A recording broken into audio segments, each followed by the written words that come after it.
Dak Prescott has done everything he could possibly do to earn a new contract. Who are you going to get that's going to throw for 5,000 yards, 30 touchdowns, and 10 interceptions, and can also run the ball? What kind of not contract did Jameis Winston sign in $1 million $1 contract. million. Yeah.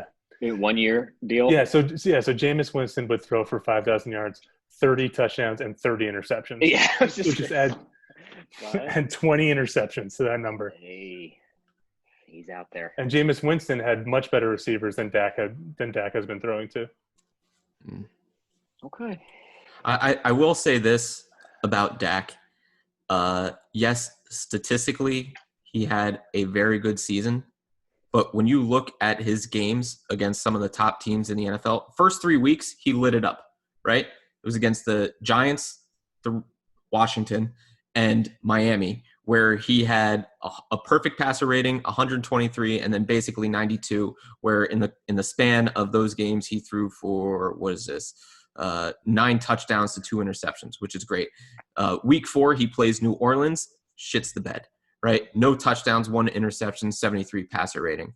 Then after that, he plays Green Bay, throws for a lot of yards, 3 interceptions, bad completion percentage. Then he goes on to play the Jets, who have a good defense, no touchdowns. Philadelphia, less than 250 yards, 1-1. Against the Giants, 3 touchdowns, 1 interception, very good passer rating. Against Minnesota, who struggled on defense last year, 3 touchdowns, 1 interceptions, 400 yards. Against Detroit, 400-plus yards, 3 touchdowns, no interceptions. New England Patriots, Detroit 200 yards, 0 touchdowns, 1 interception. He's going up against top-level teams, not performing. Going up against shit teams, and he's a fantasy god. All right, first of all, Minnesota didn't struggle on defense last year. Second of all, Xavier Rhodes got picked on like crazy. Detroit was better than people give them credit for. They shut down Aaron Rodgers twice. I mean, Dak has never had a losing season in his entire career. His lowest passer rating was 86. That's in 2017. Everything else is 96 or above. He had a year over 100. So Matt, if you had to play devil's advocate for, say, Jerry Jones and the Cowboys, what would you say? Like, would you completely pass the buck, like to the defense to describe or to attribute like the struggles of the team, or like what would you, if you had to give Dak some, I don't know, type of responsibility for those losses or for the team struggles, like where would you come in and say, all right, this is what we can put at the feet of Dak right now? Like what have his failures been? I mean, obviously Mike has pointed out multiple examples last year where he's fallen short against, better competition, but where do you fall, like, if you're going to have to describe some of his failures? Okay. So Dak hasn't shown up against top talent. But I would say that, like, he hasn't, like, I wouldn't necessarily agree that he hasn't shown up in playoff games. I mean, even in the playoff games that he lost 2 playoff games to the Packers. And in both of those games, he played exceptionally well. And that's not saying a lot because the Packers defense wasn't great either of those years. But like in critical moments, he can still produce. I think against top talent, sometimes he's underwhelming. I don't know how much of that has to do with his supporting cast. And I think that he is prone to inopportune interceptions and turnovers. So even though he has like a number of fourth quarter comebacks, a number of game-winning drives, every time that I've seen him in a critical moment, the reason why they've never gotten to an NFC Championship game in these last 4 years, even though they've been incredibly talented, is because when there's a critical moment in a game, he doesn't deliver. So you can make that argument, but like football games don't come down to that one critical moment. Football games are so much bigger than that. And if the defense was any good, if he had better receivers, if the coach called better plays, if they didn't give Aaron Rodgers 30 seconds to throw it to Jared Cook down the sideline so that they could get field goal, then the Cowboys are in the NFC Championship game. If the Cowboys don't give up that crazy play to Jared Cook, if Des Bryant catches the ball over Sam Shields at Lambeau Field, I mean, these are all things that are outside of the quarterback's realm that could change. So like, even though, yes, Dak doesn't necessarily come through in the clutch moment, I still think it's unfair to place all of that blame on him. So all things being equal, when it comes down to the final 2 minutes of the game, if the score is tied or if your team is down, there are guys that have historically you've been totally fearful of when they have the ball in their hands with 2 minutes left. Yeah. One of those guys, Tom Brady. You never want to see him with time on the clock. Yeah. Do you feel the same way about Dak Prescott? It's not Dak Prescott.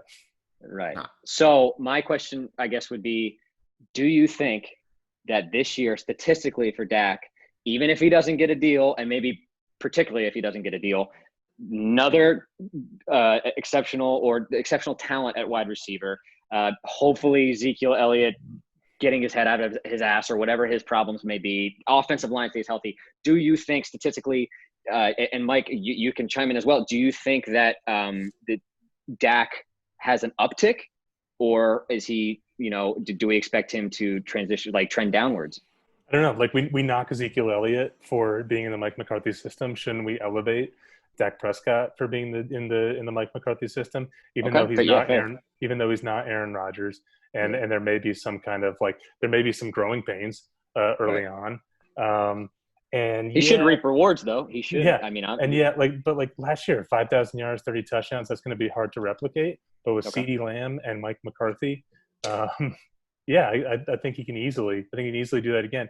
The question is that going to be enough for Jerry Jones to give him a contract, a long-term contract, if he doesn't end up winning a playoff game? Because the Giants are going to be better, the Eagles are going to be better. You would think that the Cowboys are going to make the playoffs. But if they don't go to the NFC Championship game, does that spell the end of Dak Prescott's time in Dallas? And should it? Okay, so my last, and Mike, I want you to actually respond to this real quick. So if Dak may put up great stats and then they falter in the playoffs, or say they don't make the playoffs, what is the market for Dak Prescott really going to be looking like? Thinking about the teams that may be in the market for a quarterback, because I don't know how many years New Orleans has left with Drew Brees, but they did sign Jameis Winston, and perhaps maybe they wanted to extend that. I don't know who else could be coming to an end of a contract. So Phillip Rivers is another guy. We don't know how long he's going to be there for. Or maybe Tyrod Taylor out, and maybe that experiment doesn't work either. But what is the market going to look like if he continues to lose the big one, or does not have a Herculean effort in a massive game? What does it affect contract negotiations, right? Or the mindset of the team? Absolutely. You're going to see him if he does not perform, especially Matt. I agree exactly what you said. We're devaluing Ezekiel Elliott. We are overvaluing Dak Prescott here. Not overvaluing, that's the wrong word, but we have to elevate him. We have to elevate Dak Prescott. But I'm going to bring up some real football stuff that you guys will understand, but all these people in the fantasy world, they may not. Dak Prescott, Mike McCarthy is coming into town. He has Matt, you know this, he has a very difficult offense, okay? With Jason Garrett in town, that's a very player-friendly offense that they were running. The verbiage, very simple, okay? And especially when you have Ezekiel Elliott, it's a lot of hand the ball off, especially his earlier years in the league. Now he's coming in a weird offseason, right, with all this Corona stuff. He's got to learn a very difficult offense and not have a lot of time actually performing that. If Dak does not win quality games, that's against top talented teams with good coaching staffs, then the market is going to be very bad for him, because what is going on now, he bet on himself last year, and he's betting on himself now with the franchise tag and playing under it. If he doesn't do well, he lost that bet, and the Cowboys win. Because if they let him walk, which they very well could do, you may have some stupid team overpay for him, which you see every year in the offseason. Right. But that's just the way free agency is. But you could very well see a Jameis Winston, a Cam Newton type deal, where it's just okay, well, we don't really know what we're going to get out of you. You had all this talent in Dallas. You had one of the best. I'm looking at these numbers here. Do you know how much he was sacked last year? He was sacked 23 times. That's less than 1.5 sacks per game. That's got to be the least amount by any starting quarterback in the NFL, right? So, yeah, he put up good numbers, but how the hell are you losing all these games, right? Yes, the defense and stuff like that. He had zero fourth quarter comebacks last year, 0 game-winning drives last year. And he has all the talent there. Does Amari Cooper disappear? Yes. But he's still a top talent at wide receiver. So if he can't do that in Dallas with the star, with all this media around him, right? He's not going to be able to do it anywhere else.